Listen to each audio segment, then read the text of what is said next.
welcome to my live stream. Live stream. To my cooking. Lentek. Ayan. So, gagawin natin guys yung recipe ni Kuya Ruel Linggahan. Shout out kay Kuya Ruel Linggahan. Ayan. So, nagpainit ako dito ng oil guys. Bago natin gawin yung ano. So, meron po akong minarinate ditong chicken wings. Ayan.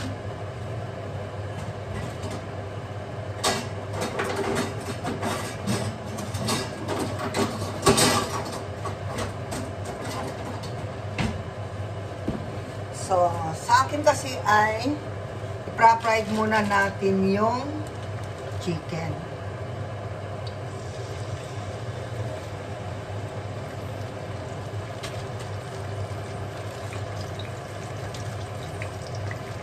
Nung kay Kuya Ruel ay ginisa niya kaagad.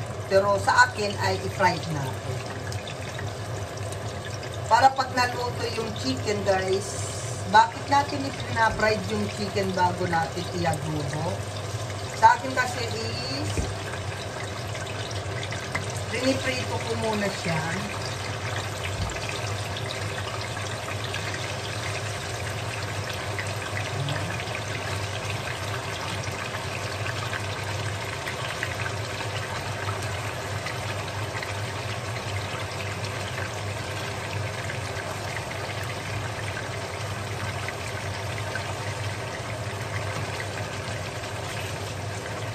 So, yung sauce niya, yung yung kuwan ng marinade natin, huwag natin itatapon, guys. Kasi isasabaw natin.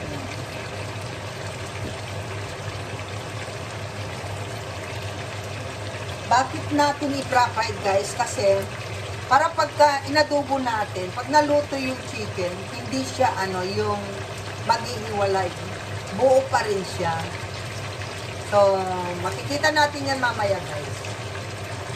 So, yan.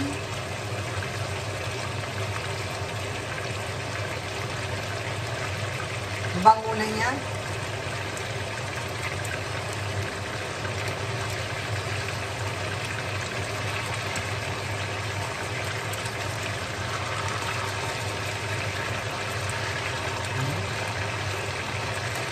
Hanggang sa maging golden brown lang siya guys. At saka at pag pagka pre-night natin yung chicken bago natin i-adobo, nawawala yung lansa niya. At para mabango na rin siya, lagay na rin natin yung dahon ng laurel.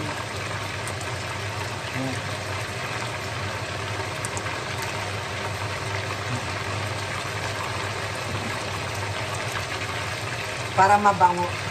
Para mabango na pa habang pina-fried natin. Ayan.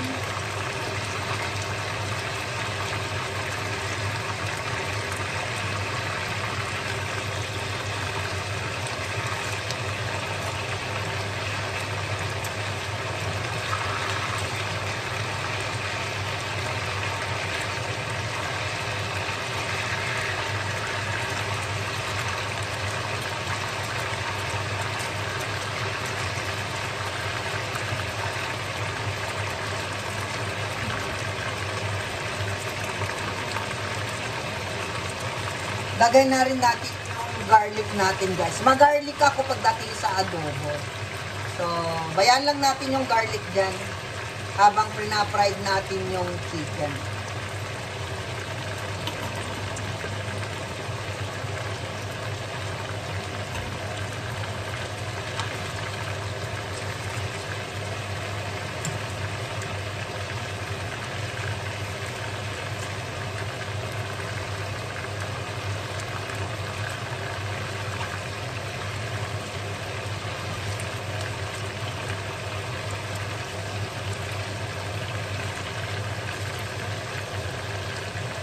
So, ayan, di ba? Nagiging golden brown na siya. At ang gamit kong gata guys ay nakabox. Ayan. Wala kasi tayong fresh ditong gata katulad ng gamit ni Kuya Ruel Lingahan. So, kung gusto niyo maglagay ng spicy, yan, pwede rin. So, kuha tayo ng sili guys habang nihintay natin maging golden brown yung kabila.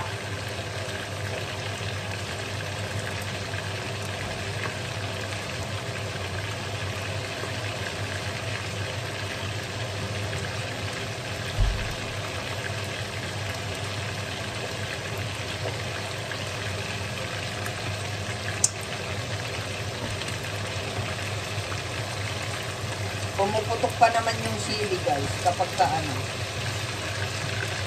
mahirap maputukan. Mahirap maputukan. So ilag-ilag para hindi tayo maputukan guys. Ayan, nagiging golden brown na. Ayan, o diba?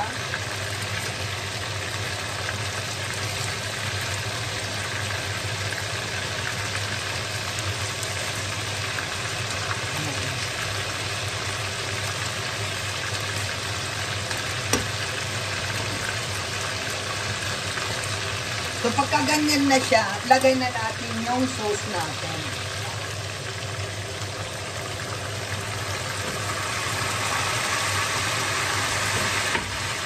O, diba? Ang galing. May spicy ako kasi, guys, kaya nilagay ko na kaagad yung sili. Optional lang yan yung ayaw nyo ng spicy. Pwede namang hindi. Ayan. So, ganyan lang yung adobo natin. And then, pagka gusto niyo maglagay ng suka, ano na yun, saka nyo na lang lagyan siguro ng suka. Pakuluan lang muna natin ng mga 3 minutes, guys. Yan, saraduan muna natin.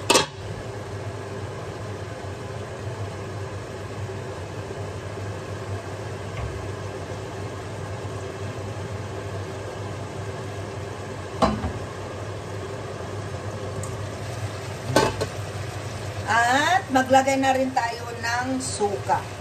Ang gamit kong suka guys ay yung pinakurap. Para spicy pa rin. Yung adobo kasi 'di ba? Kailangan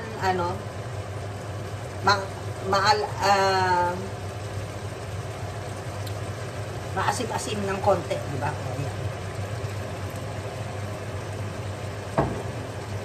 So, lagay na natin yung ating gata.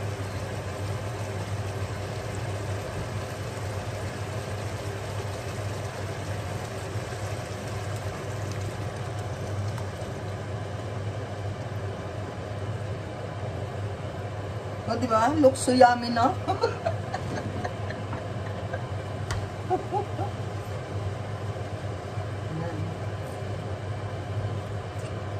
O, diba ang ganda ng kulay? Ang sarap. Hindi pa siya luto, pero masarap na. Promise guys, ang sarap niya.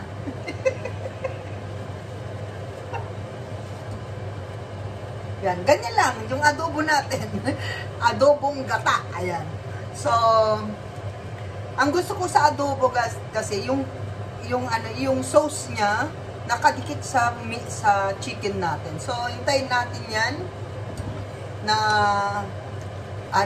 lumapot siya kusa. Yan. Kusa siyang lalapot dyan. So, di ba ang ganda? Sarap. Sarap niya talaga. Gusto ko nang kumain. So, takpan na natin, bayaan na natin yan na maluto. So, babalik tayo guys after na maluto to.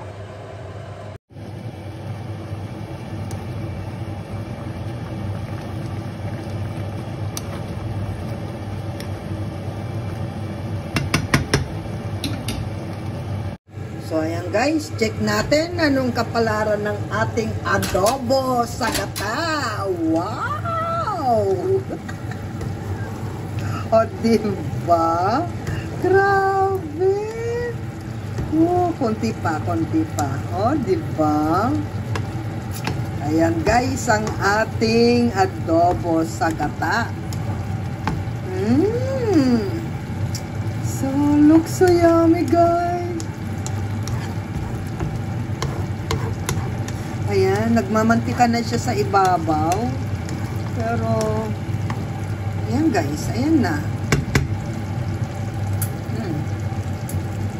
Tinikman na ni Lintik, ang sarap. Grabe. So, ayan ang ating finished product guys.